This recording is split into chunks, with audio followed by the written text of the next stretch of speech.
Today's video is a survival story of a young sailor in which he was trapped in a situation where he must use his lifeline intelligently to stay alive. It is a metaphor, and at the end of the story, you will feel like this is your story. Hello, and welcome to our channel, The Art of Living 24/7. This is episode number 7 of Journey to a Better Self. If you haven't subscribed to our channel yet, please do subscribe and hit the bell icon button so you don't miss any of our interesting stories. Let's get started. This is the mark of perfection of character, to spend each day as if it were your last, without frenzy, laziness, or any pretending. Time is one of our most precious possessions because we have a specific amount of it allotted to us. A moment once passed will go forever. This is why we should make every moment count. It is not that we have so little time, but that we lose so much. The life we receive is not short, but we make it so. The Stoics know that, and this is why they gave a lot of attention to address the importance of time. Today's story is a metaphor. A young sailor who was also a good person and a good listener. On his very first voyage, he became the king of a very strange and mysterious nation. Scene 1.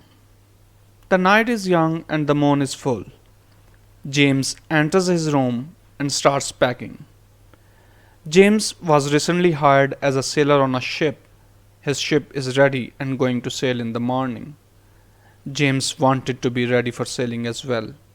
He packed all his stuff and went to bed. Scene 2. Next evening, he was standing on the deck of the ship and watching the sun setting in the ocean. His father's voice was echoing in his mind. This morning, before leaving his home, he went to his father and asked him for some advice. Son, your time is your valuable possession. Do not waste it, and make every moment count, his father said. James is very young.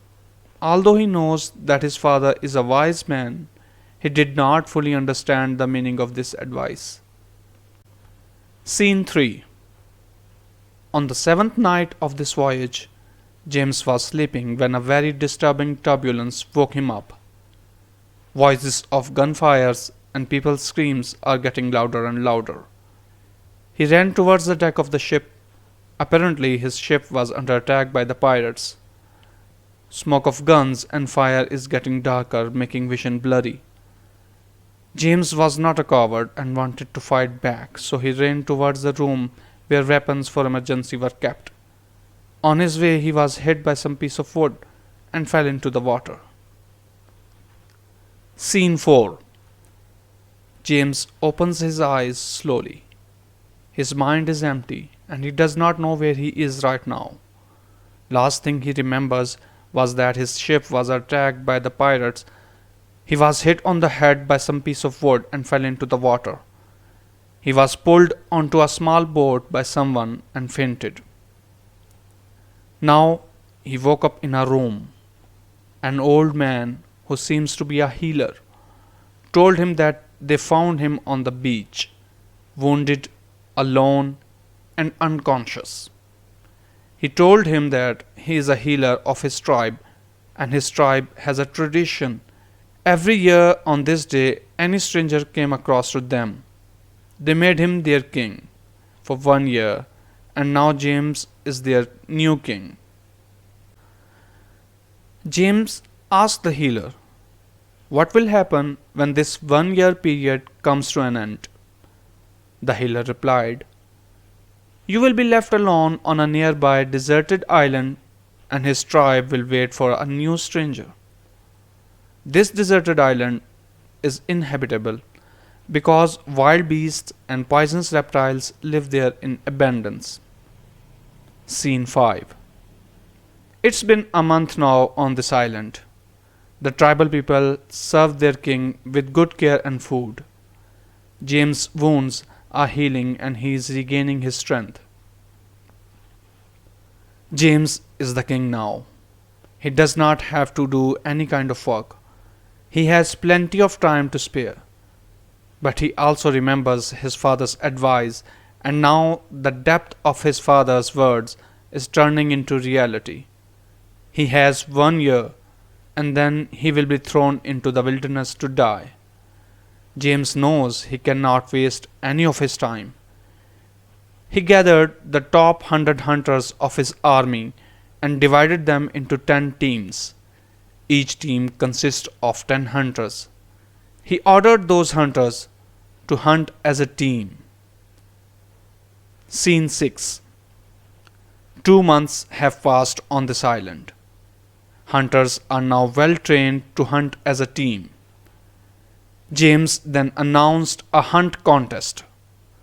These teams of hunters were transported to the same deserted island where James will be thrown after 1 year.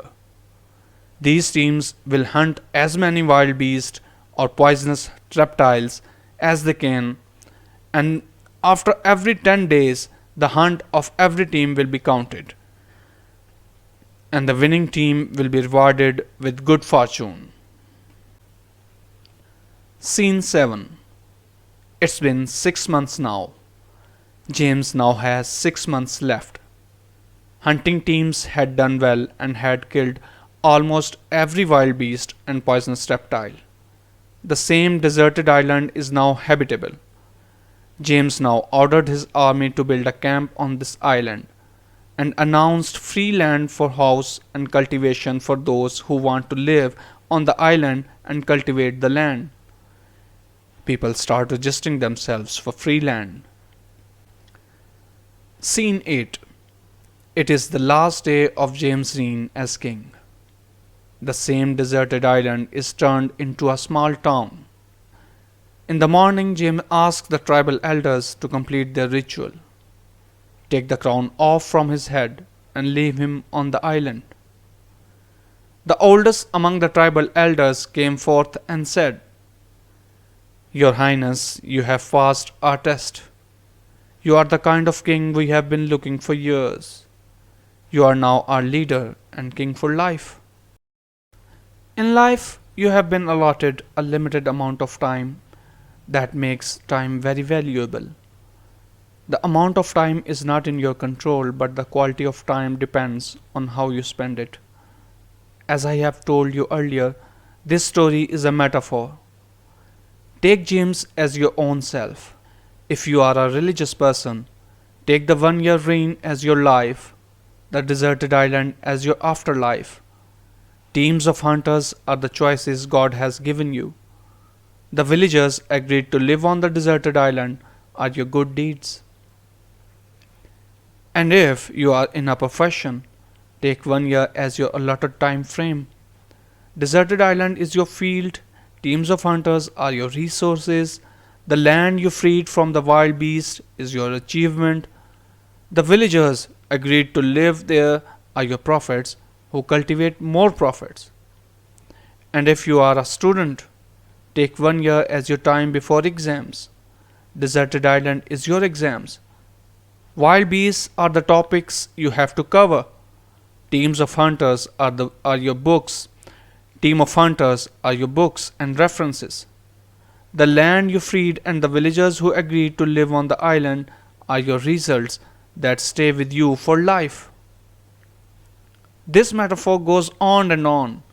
The point is, every moment of your life is unique. Once passed, it will not be repeated at any cost. Time is priceless. Make your every moment count. Choice is yours. This is your life. You are in charge of your life.